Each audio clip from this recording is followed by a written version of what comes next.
Grand Rising, everyone, and welcome to Anita Talks History and Genealogy.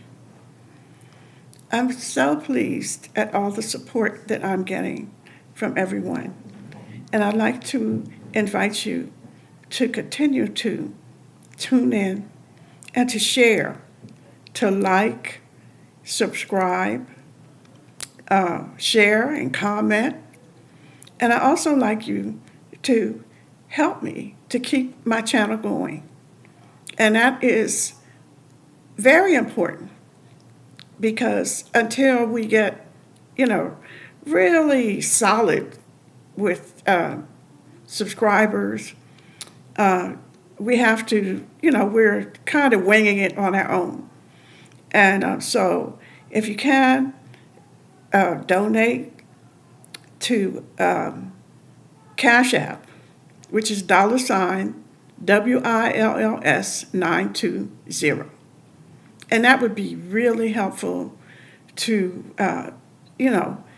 for me to continue to show up and to share the information that I have, and to keep in touch with everyone. So I am so thankful and grateful to everyone with your questions, with your suggestions, and it's good. It's good because we're learning, and this is a fun way to learn. And today, what I'm talking about has to do with my family, and this is my mother's father's side of the family. And this is the Johnsons, Martins, the Pages, and they are a part of the history of the Iroquois Confederation. The reason that I'm stating that is because my ancestors were Mohawk. And there is a treaty that's called the Nan-Fan Treaty that covered all of the northern part, all the way up from New York down to the border of Maryland. And that's a Nan-Fan Treaty. And it went into the Ohio Valley. This was land that was supposed to be set aside for the native people by these people who were colonizing our lands. And of course, that like every treaty they ever made with the indigenous people, they broke them. These are people who insist that we follow their laws, that we, if we sign a contract with them, we are bound by it. But they are never bound by their word, by their laws, or by any contract that they have made. If anything, we need to learn that these people their word is not their bond, even if it is on paper.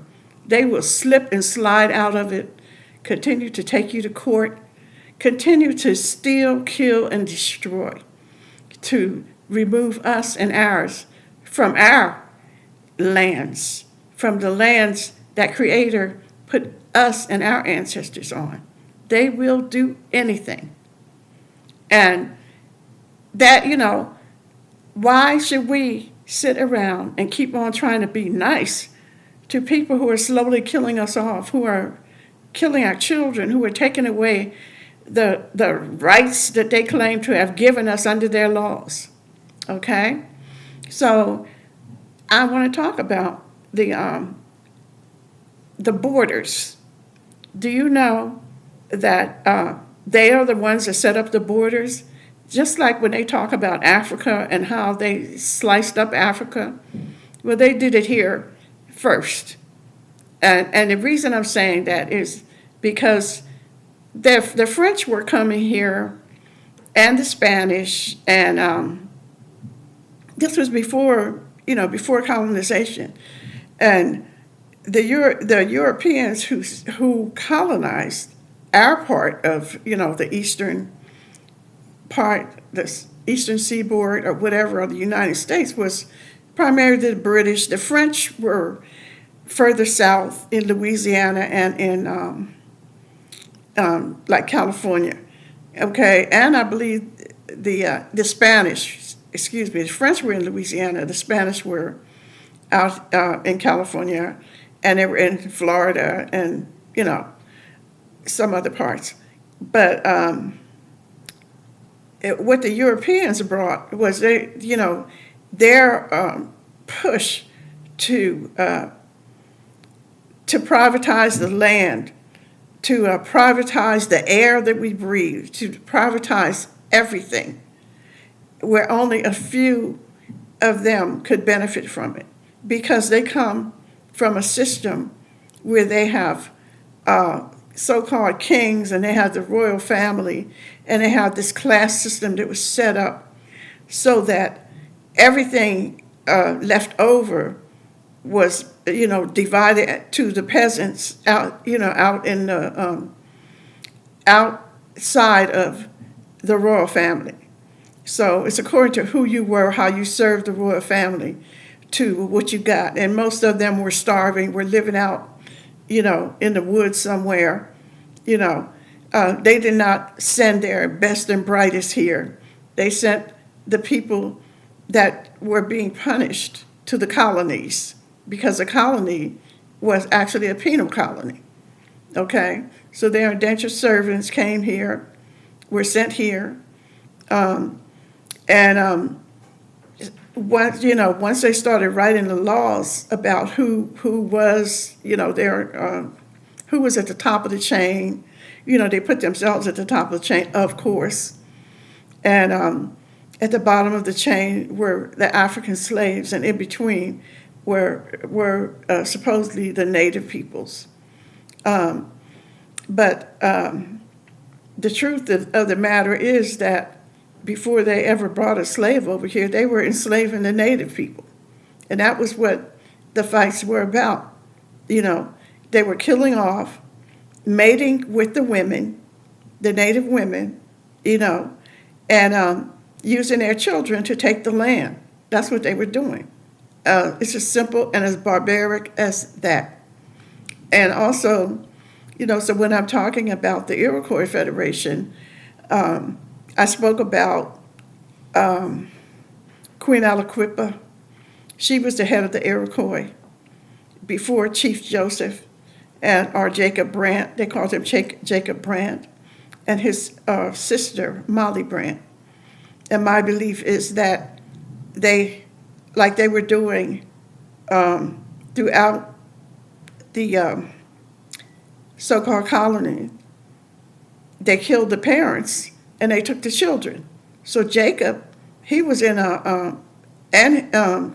his sister Molly, they were taken, and their parents were killed, probably by the people colonizing them. So Jacob was raised in a Methodist home, and Molly, she was there for a while, but she wound up living in the household as a servant of Sir William Johnson, a much older man. Doesn't that sound a lot like Jefferson? Anyway, so she was living there, and he had a wife, and she winds up having 8 kids with Sir William Johnson. And then they call her a consort. But wasn't he committing adultery? He was married. Anyway, Sir William Johnson was the head of the Indian Affairs. So they were living in northern New York. She was in his on his estate, or what they set aside for him, and so the children were all over. They were all over. They were in Canada. There's the Onondaga Reservation in Canada. There was a lot of some of the children were indentured out. So my side part of the family wound up in Chester County, Pennsylvania, living in Quakers, people's houses, but also on the Lenape Reservation. There's a Lenape Reservation or an Indian village in Chester County, Pennsylvania. So they were living in that area, and they were also, they were at the Quakers, living with some of the Quaker families, working on their farms, and they were called mulatto. But that did not stop them from passing down who they truly were, and they would say, oh, we're Mohawk. Oh, some of our families on the Onondaga reservation. They told us that, and that was passed down. And so Molly, her daughter was a Martin, but her daughter married a Johnson. And so we have our ancestor John Smoke Johnson, and he was a chief, but he was actually in Pennsylvania, and I think it was Center County, Pennsylvania. So they were very close to where we were, but most of the people, the ones in our family, were working on farms. They were living on farms, and they were labor, and they were listed as mulatto, and they did not have land. And the way that the Quakers set it up in that region was that they had, in the first place, the Quakers were the ones who first opened a prison. So the Eastern Penitentiary, the Eastern State Penitentiary in Pennsylvania was set up by the Quakers. And they also had a workhouse, and they also had an orphan school. And most of the children in the orphan school were mulatto. So they could come and take, because they were the law, they could take your children and put them in the orphan home where they were working. They could take them, and they could take you if you were loitering, and you would have to go to the workhouse. If you didn't have a job, they send you to the workhouse to do the jobs nobody else wanted to do. And this is what the life that some of my ancestors lived. Some of them were accepted and became Quakers and lived, pretty productive lives. Like my one great-great-great-grandmother, Tamsin. Her name was Tamsin Page.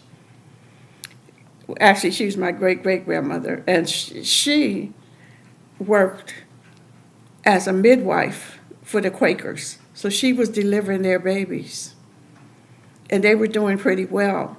Her husband, my great-great-grandfather, had served in the Civil War.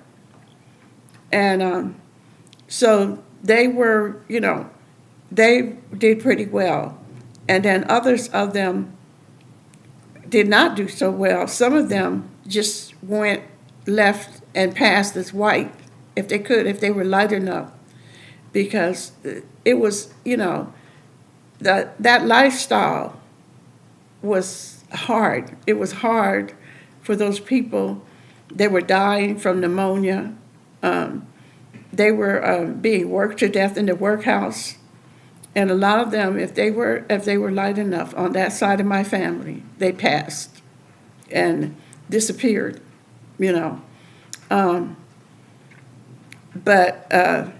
the other part of it was that some of them went up to the Onondaga reservation and remained there and are still there, They never came back. They just went into Canada.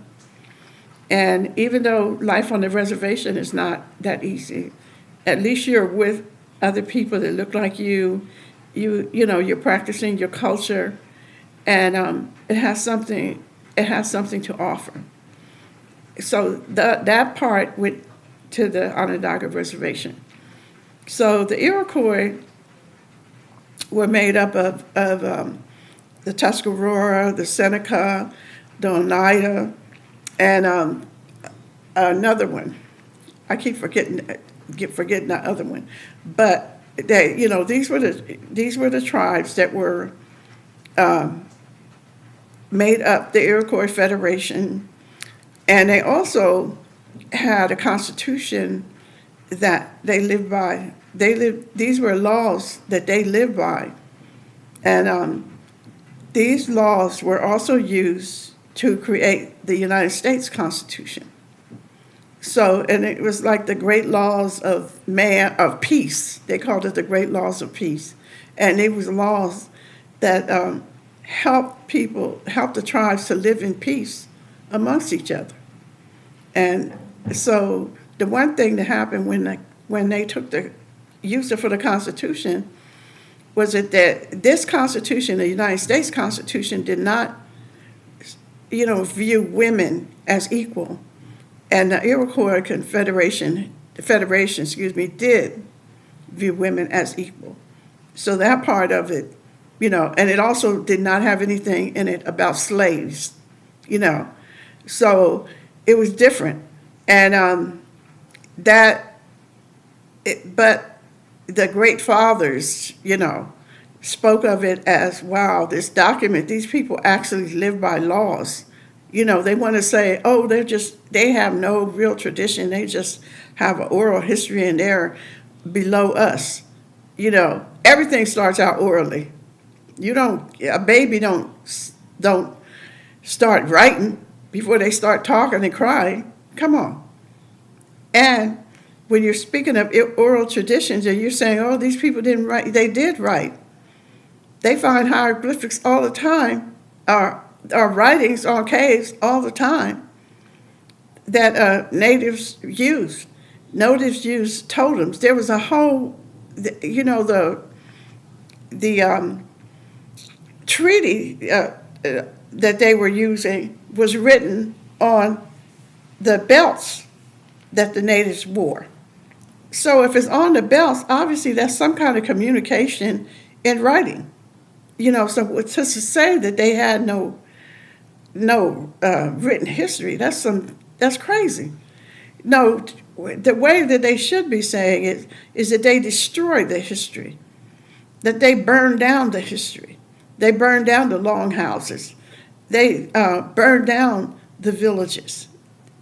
And then they built cities over the living memorials of the native people here in these United States. That's what happened.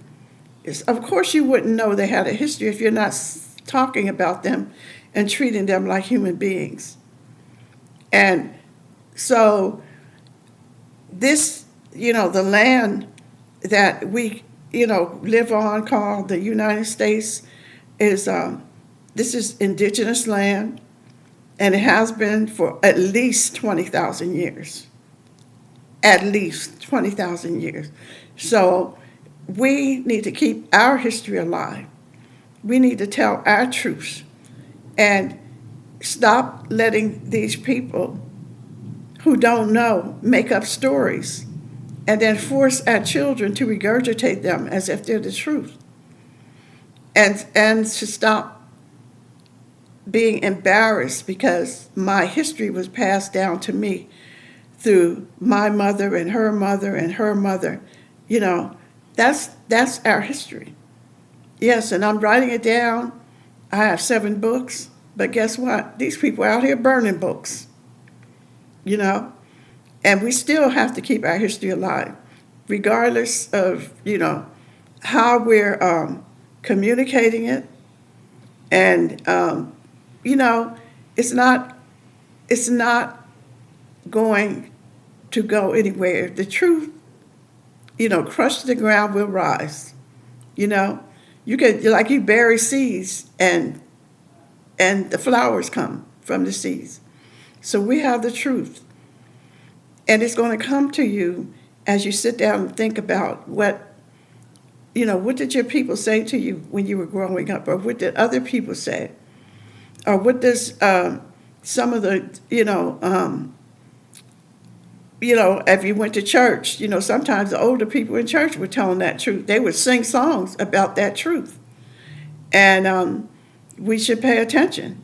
We should look at the literature that deals with us, because many of the slaves in these United States were the indigenous people.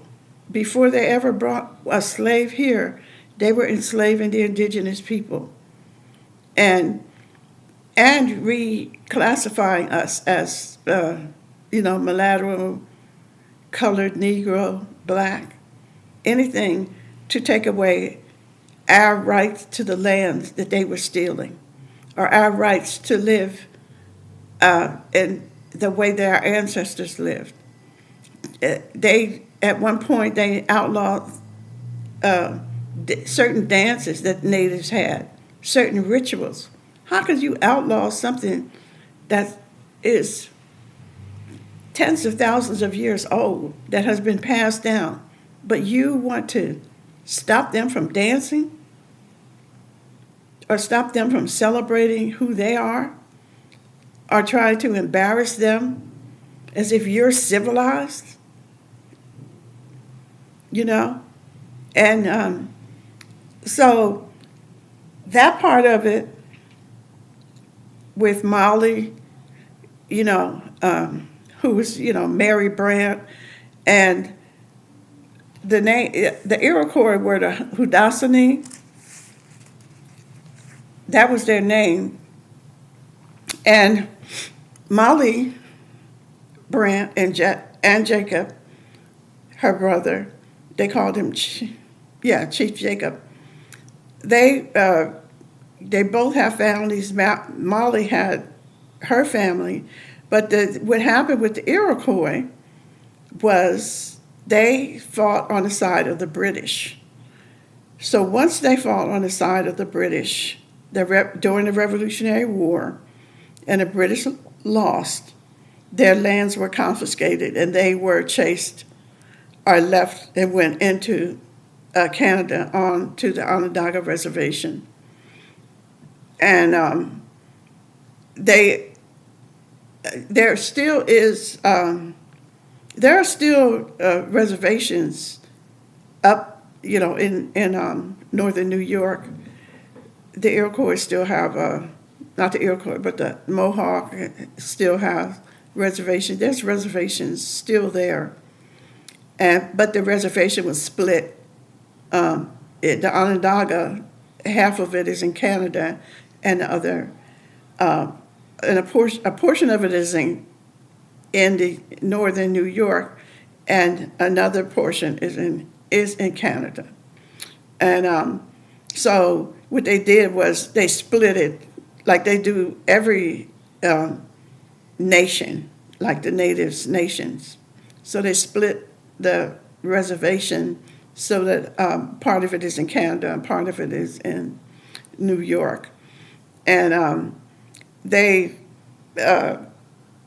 Iroquois still exist, and they're not the only ones on the Onondaga reservation, though. There are several, there are different nations that are up there. During when they were doing the Trail of Tears, there were Cherokees and other indigenous people that decided they'd rather live on the Onondaga reservation than remain here and suffer on the reservations that were set up for them by the Europeans. So there are various tribes that are on the Onondaga reservation in Canada. And there are other reservations in Canada too. I don't want to just say that that's the only one. I think they have like 1,300 reservations, but they have quite a few reservations in Canada. And I'm speaking about the Onondaga because that's where my connection, my family's connection is to the Onondaga reservation. And so the other part of it is that once they began taking over, the Europeans, and they went into the Ohio Valley and were, they were, frontiersmen. They were going out there and killing. What they did was they went into the interior and were killing all the buffalo, killing the means of the natives to survive.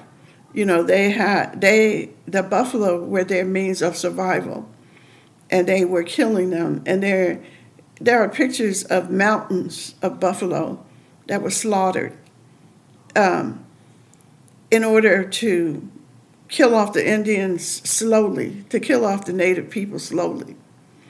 And almost all of the military during that period their mission was to go and clear the land of the native people by any means necessary. So, because we do talk about the suffering of Africa and how they enslaved the people there. And guess what? They have that same history here. They have that same history in Australia, in Hawaii, wherever they went. Please don't disconnect them, because they're all connected. It's their one world order where the imperialists, the Europeans, will control the world, will control the currency, will control the mineral wealth of indigenous people all over the world. And that's where the connection is to them not wanting us to talk about our history, them not teaching us our history, and them putting themselves out as some kind of superior people with superior knowledge. No, it doesn't take knowledge. It doesn't take a superior human being to kill off women and children, to scalp children, to starve Africans, people, to do the things that they did, to deliberately kill off the people that were here and in other indigenous countries when they were still living in caves, when they had no idea that the world was even, round. They thought the world was flat, the Flat Earth Society, And so I love to, share and talk about what is going on, why. The why of it to me is, it's like these people don't know themselves. They just do what comes to them naturally, and that is to kill, steal, and destroy, and not have a conscience about it, and then to make themselves look like victims. And so I'm not a victim, because if you know the truth, then you're not a victim, and they cannot make you feel guilty, feel like you're less than them, and it doesn't, if you go out into a jungle with lions, the lion is going to, take you out. That's what they do. And these people here have turned our lives and our countries into jungles where they're armed, they're willing to kill women and children, and to do anything to put themselves at the top. By the way, they're not winning. They're only 9% of the world population, and their birth rates are declining because, hey, don't get mad at me. That's natural selection. You're killing us all, and natural selection is doing what natural selection does. And so, let's continue to learn and pass along our truths. And please don't forget to like, share, subscribe, and comment if you have something meaningful to say. And also, any donations to help us keep going would be much appreciated. And I will be checking with you all soon. Have a good day.